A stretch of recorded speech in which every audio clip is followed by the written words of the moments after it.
livro de Judas, capítulo 1, do versículo 1 ao 14. E diz assim a palavra do Senhor: Judas, servo de Jesus Cristo, e irmão de Tiago, ao chamado querido em Deus Pai e conservado por Jesus Cristo, a misericórdia e a paz e a caridade nos sejam multiplicados. Amados, procurando eu escrever-vos com toda a diligência acerca da comum salvação, tive por necessidade escrever-vos e exortar-vos a batalhar pela fé, que uma vez foi dada aos santos, porque se introduziram alguns que já antes estava escrito para este mesmo juízo, homens simples que convertem em dissolução a graça de Deus e negam a Deus único dominador e Senhor nosso Jesus Cristo.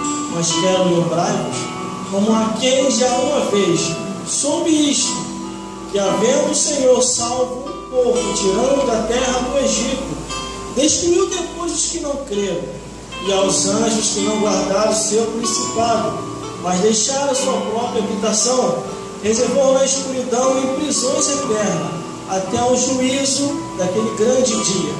Assim como Sodoma e Gomorra, e as cidades circunvizinhas, que havendo se corrompido como aquelas ido após a outra carne, foram postos, por exemplo, sofrendo a pena do fogo eterno. E contudo também estes, semelhantemente adormecidos, contaminam a sua carne, e rejeitam a dominação, e vituperam as autoridades. Mas o arcanjo Miguel, quando contendia com o diabo a disputa a respeito do corpo de Moisés, não ousou pronunciar juízo de maldição contra ele, mas disse: o Senhor te repreenda. Estes, porém, dizem mal do que não sabem, e naquilo que naturalmente conhecem, como animais irracionais, se corrompem. Ai deles, porque entraram pelo caminho de Caim, e foram levados pelo engano do prêmio de Balaão, e perecerão na contradição do Corá. Estes são manchas em vossas vestes de caridade, branqueando convosco, acrescentando a si mesmos, sem temor. São nuvens sem águas, levados pelos ventos de uma para outra parte. São como árvores murchas e frutíferas, 2 vezes mortas, desarraigadas, ondas impetuosas do mar, que espumam suas abominações, estrelas errantes, para os quais está eternamente reservada a negritura das trevas. Deste profetizou também Enoque, o 7º depois de Adão, dizendo: eis que é vindo o Senhor com milhares de seus anjos. Glória a Deus. Se não pode se sentar, e a produção pode permanecer de pé, fazendo a cobertura completa. Glória a Deus. É interessante essa carta de Judas. Quando essa carta chega na igreja local, creio eu, na igreja de Belém, porque muitas igrejas surgiram naquele período e naquele tempo. E se nós formos esmiuçar a Bíblia Sagrada, em cada detalhe, em cada ponto, em cada versículo, em cada tio, em cada vírgula, em cada jota, em cada letra, em cada consoante, em cada sinal, nós vamos ver que muitas igrejas surgiram naquele período. Então eu quero dar uma igreja para essa carta, a igreja de Belém.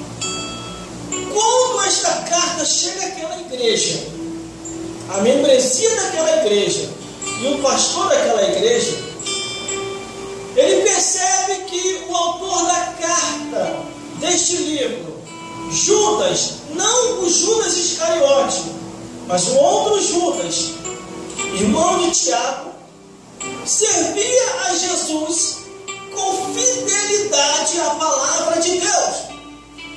E ele diz aqui no primeiro versículo, dizendo: gente, estou conservado, mas conservado por Jesus, não por este mundo. Porque muitos muita gente já tem se conformado, já tem se acostumado, já tem procurado se adaptar com o mundo. Por isso que nós, nessas últimas atualidades, nós não estamos vendo muita diferença entre o mundo e o cristão.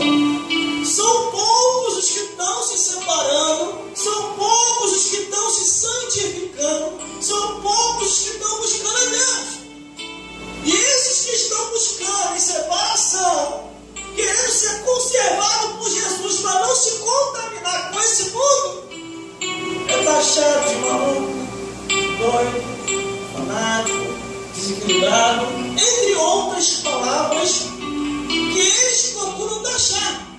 Mas quando eu vejo a Bíblia Sagrada, a palavra de Deus, eu fico tranquilo, porque eu me espelho pela Escritura, não pelas falácias que muitos venham a falar. Aqui ele diz que está conservado por Jesus. Ele quer dizer que ele não se misturou, não se contaminou, procurou servir e entender a palavra de Deus. Mas no versículo 2 ele diz: a misericórdia, a paz e a caridade vos sejam multiplicados. Por que ele diz isso? Porque a Bíblia diz que as misericórdias do Senhor são a causa de não sermos consumidos. Glória a Deus. Mas quem diz que não tem cobrança também na graça de Deus? Quem diz que não tem? Avaliando e analisando a Bíblia Sagrada, se você esmiuçar não só no Antigo Testamento, mas no Novo, você observa que na época da graça, Jesus cobrou Ananias e Safira por ter sido infiel na sua oferta e tentando enganar os apóstolos e acabando pecando contra o Espírito Santo. E a Bíblia diz que eles são fulminados. A Bíblia diz que na época da graça também, Herodes começa a se exaltar. E por se exaltar, é comida de bicho. Tudo isso na época da graça. Então, na época da graça também, é época de vigilância, é época de perseverança, é época de não ir pelo que os outros dizem, mas ir pelo que a palavra nos ensina. Glórias a Deus. Aí no versículo 3 já diz assim: amados, procurando eu escrever-vos com toda a diligência acerca da comum salvação, tive por necessidade escrever-vos a exortar-vos a batalhar pela fé, que uma vez foi dada aos santos. Imagine a membresia da igreja de Belém, o pastor daquela igreja que administrava aquela igreja. Quando lê essa carta, muitos veem que estão em falta, muitos veem que não estão ainda no caminho, outros que começaram no caminho e começaram a demandar para o mundanismo. Só que o versículo 4 já começa a nos alertar por que a igreja começou a naufragar. Porque se introduziram alguns, já antes estava escrito para este mesmo juízo, homens ímpios que convertem em solução a graça de Deus e negam a Deus único dominador, o nosso Senhor Jesus Cristo. Estamos vendo muito disso, irmão, nessa atualidade, nesses tempos atuais. As pessoas blasfemando o nome de Jesus, as pessoas negando o nome de Deus, tanto no falar, com as suas atitudes, com seus pensamentos, com as suas palavras. E aqui está o apóstolo Judas, ou o obreiro Judas, ou o servo Judas, dizendo que tem por necessidade de escrever. Todos os apóstolos tiveram essa necessidade. Escreveram as suas igrejas do seu tempo e de sua época.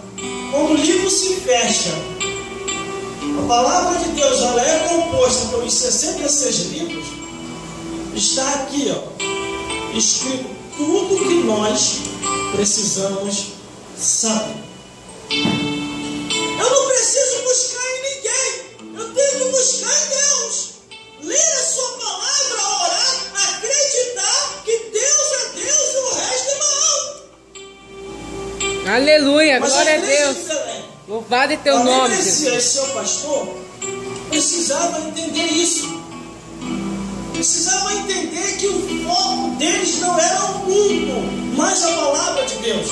Precisava entender que mesmo que se introduzam enganadores em nosso meio, no meio da igreja, nós temos que ouvir mais a palavra de Deus, porque a Bíblia diz: importa temer a Deus do que aos homens.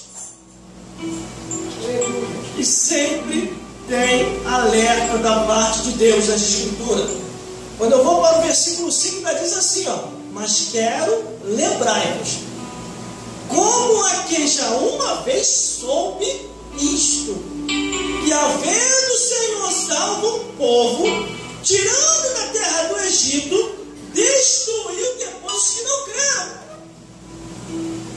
Existe muita gente, irmão, que está iludido, que está enganado, pensa que igreja é brincadeira.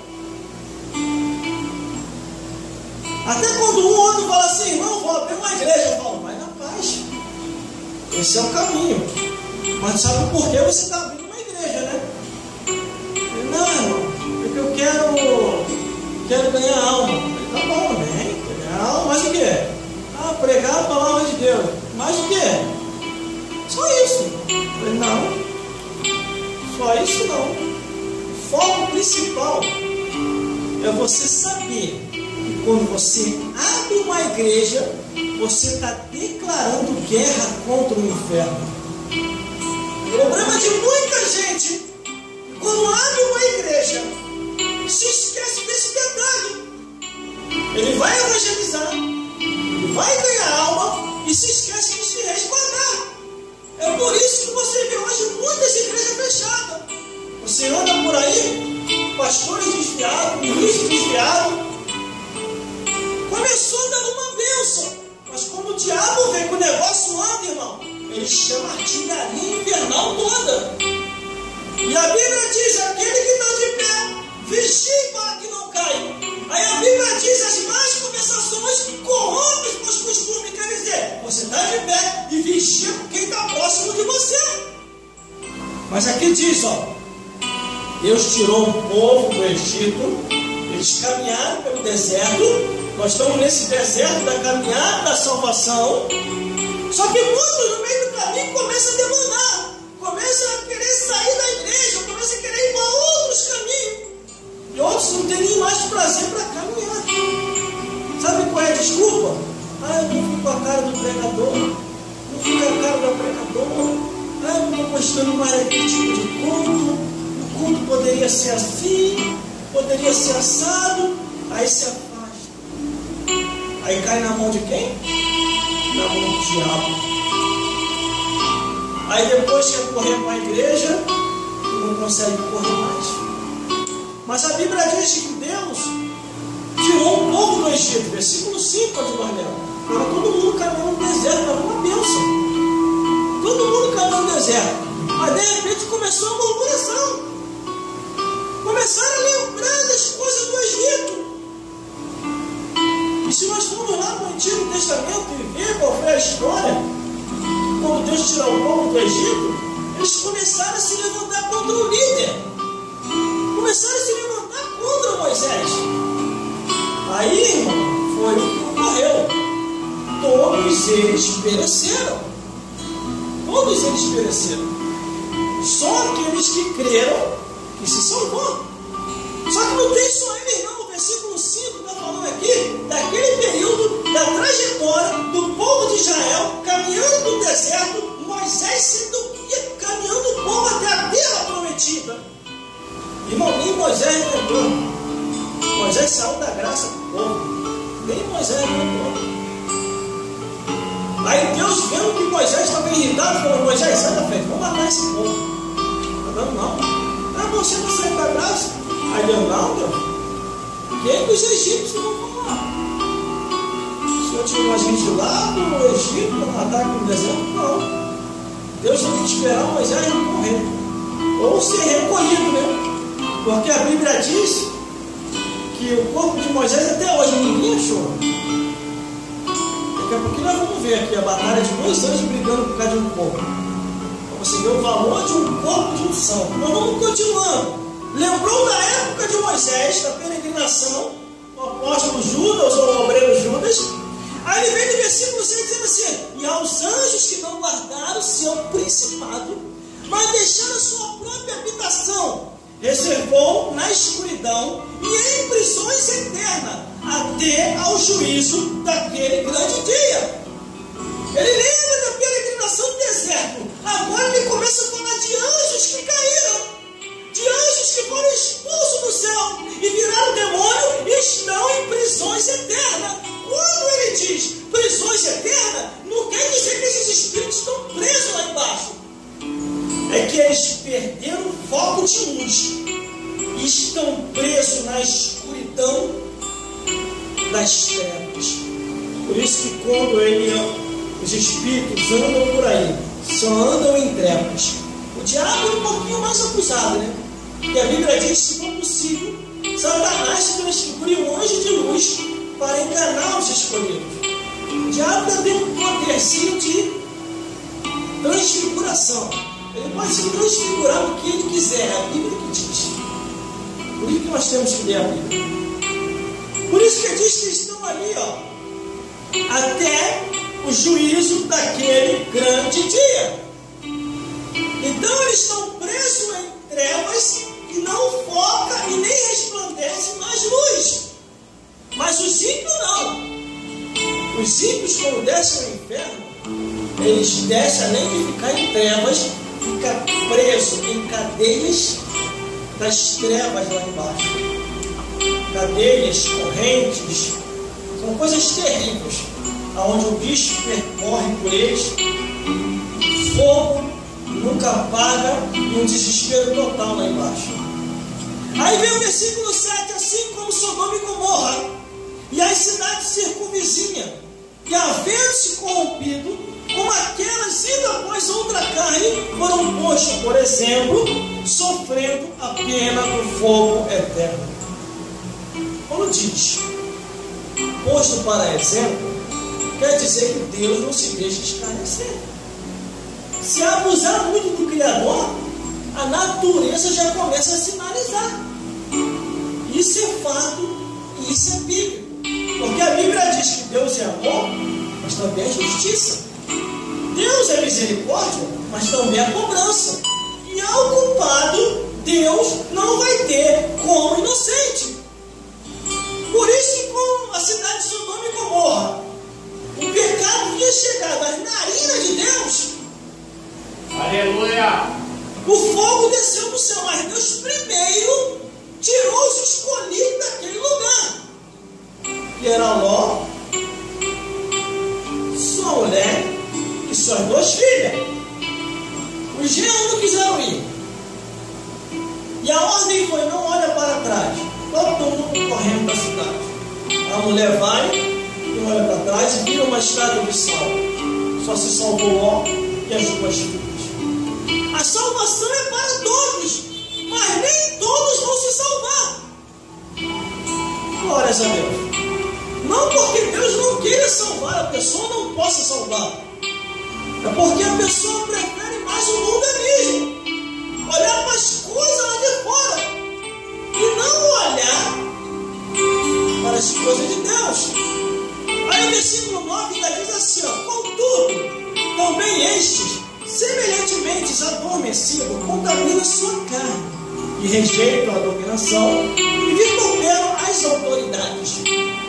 Quer dizer, quantas pessoas hoje contaminando sua própria carne com a abominação, com a imoralidade, com o incesto, com zoofilia, sodomia, pedofilia, idolatria, feitiçaria, prostituição, fofocaria, entre outros pecados que a Bíblia condena.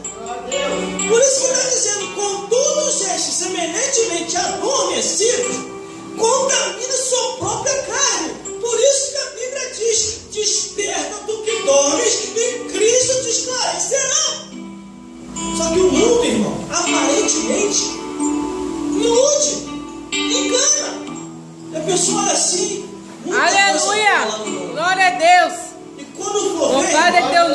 Jesus. Quando for acordar, Aleluia. caiu no laço de Satanás. Glória a Deus.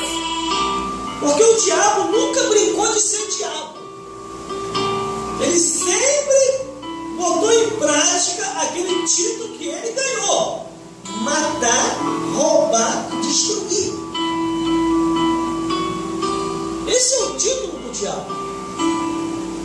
E recupera as autoridades. Tem muita gente assim que não respeita mais as autoridades. E semeia e colhe.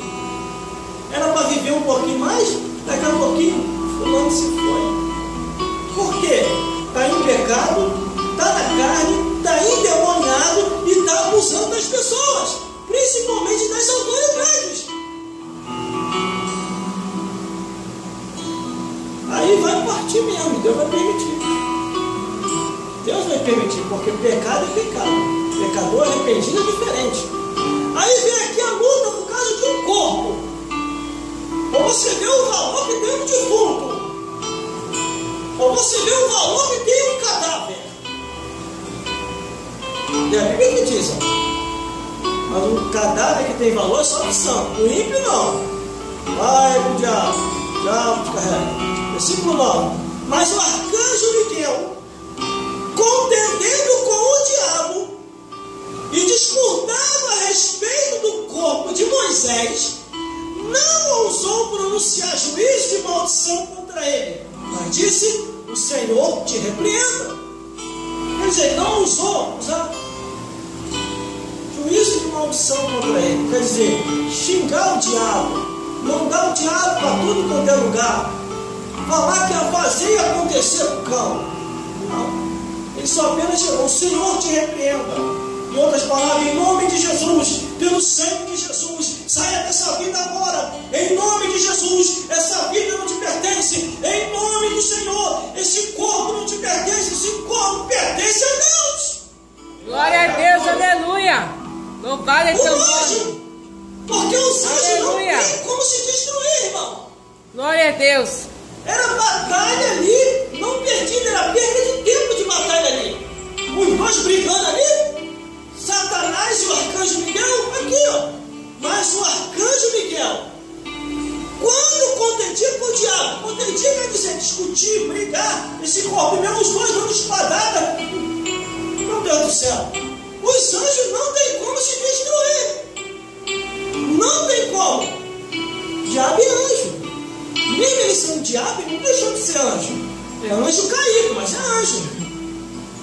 Botaram vários títulos no cão. Está na Bíblia aqui: diabo, serpente, dragão, entre outros. Mas aí o arcanjo Miguel vendo que não ia dar em nada, a batalha deles ali ia ficar travada, ia ficar naquilo ali. Ele olha na direção do cão, na direção do diabo, e diz: o Senhor te repreenda. Quando ele usa o nome do Senhor, o diabo recua e cai por terra. Porque o diabo não consegue ficar de pé. Em nome de Jesus. Quando se usa o nome do Senhor.